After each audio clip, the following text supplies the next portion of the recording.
Hello everyone at Digital Kids. I'm Scott Traylor, founder, CEO, and chief kid of 360 Kid. I hope you're having a great conference so far.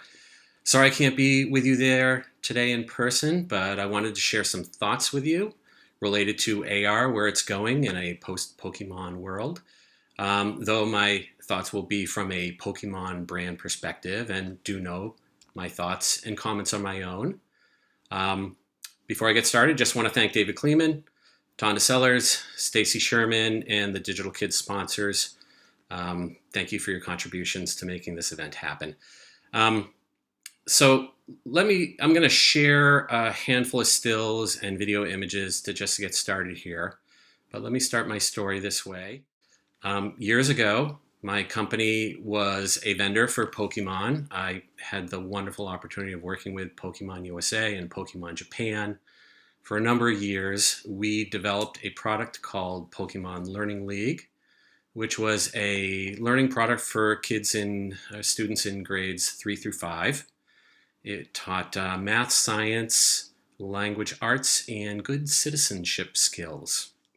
Here's an interface from the product that was a kind of a foretelling of the AR future of Pokemon, if you will. This is a Pokédex and a manner for communicating with other members in the Pokemon world. After my time with Pokemon came to a close, a number of years later, I have 2 kids, both who wanted to compete in Pokemon games that are held around the country and around the world. And just a few weeks ago, the Pokemon World Video Game Championships were held less than 2 blocks away from here at the Moscone Center. Here's my son competing for the top 8 position in the world, and here he is playing against Germany. And so I have a lot of experience both working with Pokemon and watching it as a fan from afar. There's a few points I'd like to make before moving too far ahead here with this chart of the existing structure, that is believed the existing structure of the PokemonGO relationship between Niantic and Pokemon International and Google and Nintendo. This is believed to be the current configuration of the business arrangement. I'm going to kind of share this other vision that I'm hoping could be the future of Pokemon, and I'll tell you why shortly, where it would be wonderful to bring in a company like Magic Leap and their mixed reality technology that's kind of quiet, but all the buzz in the AR, VR world. I suggest Magic Leap for a few reasons, partly because I like what they're doing in mixed reality based on the prototypes that I've seen. But let me show a couple of things related to Pokemon Go that kind of get under my skin. There are 2 things. One is size and scale, and the other thing is battling, that I think is really a missed opportunity for Niantic, but certainly an opportunity for other partners should this kind of a relationship happen in the future. So if we take a look here, you can see that these are some of the common Pokemon that you would run across in playing the game. And for the most part, they're kind of to scale. These characters are anywhere from 1.5 feet to 2.5 feet, according to the history of Pokemon. Where if you look at this other character set here, Dragonite and Snorlax are both around 7 feet tall. They're not quite right in their surroundings from, fitting in correctly. And this one image at a baseball game, this character I think is like 1.5 feet, 2.5 feet tall, but looks like a monster on the baseball diamond field there. And just to kind of further show some scale and what I think many users of Pokemon Go aren't fully familiar with, or even just typical Pokemon users, game players. This here is Professor Willow, is the first character that you see in the Pokemon Go world. And shortly thereafter, you go on a quest to try to capture your first Pokemon. While you may not capture Pikachu right away, and there is a way to, there is Bulbasaur and Charmander and Squirtle.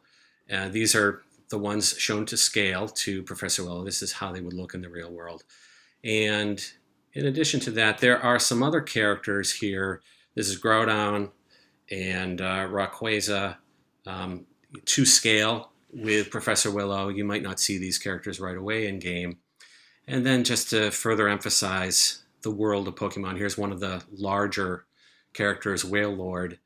And it's hard to find these characters in the Pokemon Go universe so far, but they certainly could be available for the hardcore player, or if you were to battle more and to evolve your characters. Now, I show those clips, and I'm not sure if how many people in the audience have seen this Magic Leap clip, or a clip that's attributed to Magic Leap. This is a video of their mixed reality technology. Now, granted, it's not on the Magic Leap account on YouTube, but it is a more popular clip that's out there on YouTube.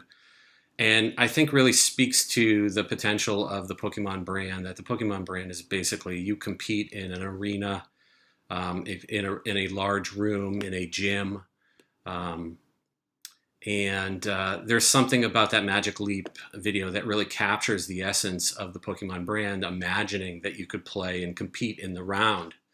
Now, in order to do so, and you can't see it in the video that I just showed you, there are, these headsets that you see. The one on the left is the headset normally used for Oculus Rift or a number of other VR technologies, but you're kind of closed off from the outside world. You're staring intently into a screen, whereas the Magic Leap technology is basically a glasses-like solution, though this is not the final design. This is something that was out of the Magic Leap patent that became public just a short while ago. And if you look at this clip here, these are called photonics chips. They are not lenses, but this is basically what a user would be looking through to experience the mixed reality visuals. Now, I've taken another clip here from Twitch of my son battling, and there's a couple of things that I just wanted to show. In true Pokemon battling, you're usually battling against a live person, somebody else. Where PokemonGO, you're battling against a computer. It's not a real person. In the Pokemon games, you can battle with anyone in real time from 2 different spots on the planet. And it's pretty empowering. And at the beginning of every battle, there's an avatar that represents you. You could be looking through your AR headset, your mixed reality headset, and experience the, in the theater battling that's displayed here, through animation, but could be a mixed reality experience. Also, it could be the avatar could be anyone on the planet as well if they're wearing a VR headset, so that they could have a first-person experience of the battling, but not really controlling the activity. Moving ahead here, you'll notice that there are people in the audience. These could be actual people in a theater, in a gymnasium, wearing the mixed reality headset. They could also be people not located in the same place that are experiencing the battle with a VR headset that they can kind of beam in, if they will, and pay for a ticket for the spot somewhere in the stadium. Moving on here, you can see that there are these animations around characters protecting themselves, losing abilities, and this Kyogre here, I have it frozen here for a moment, it's going to level down, I believe, and whenever there's something, a battle attack, something that happens to protect a Pokemon, there is this spectacular visual, which would probably be a very dynamic and compelling reason to be drawn to such a battle, to see it in action. So those are some thoughts that I have related to possibilities with the future of AR and the Pokemon brand. And just two or 3 days ago, there was a video game company that released this commercial that I want to show. And it shares a lot of the spirit of Pokemon, though granted they're not Pokemon characters. You'll notice here that there are 2 potentially battling people and their characters that they've assembled to battle against one another. Here we are outside in the street.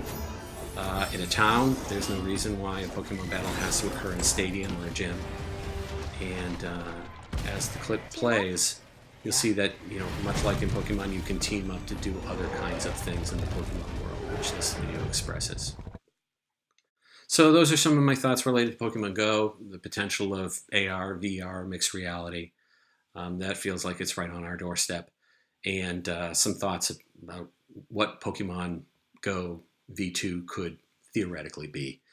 And with that, thank you very much for your time. I'm going to hand it over to David Kleeman, and I look forward to seeing you again at some future event. Thank you so much.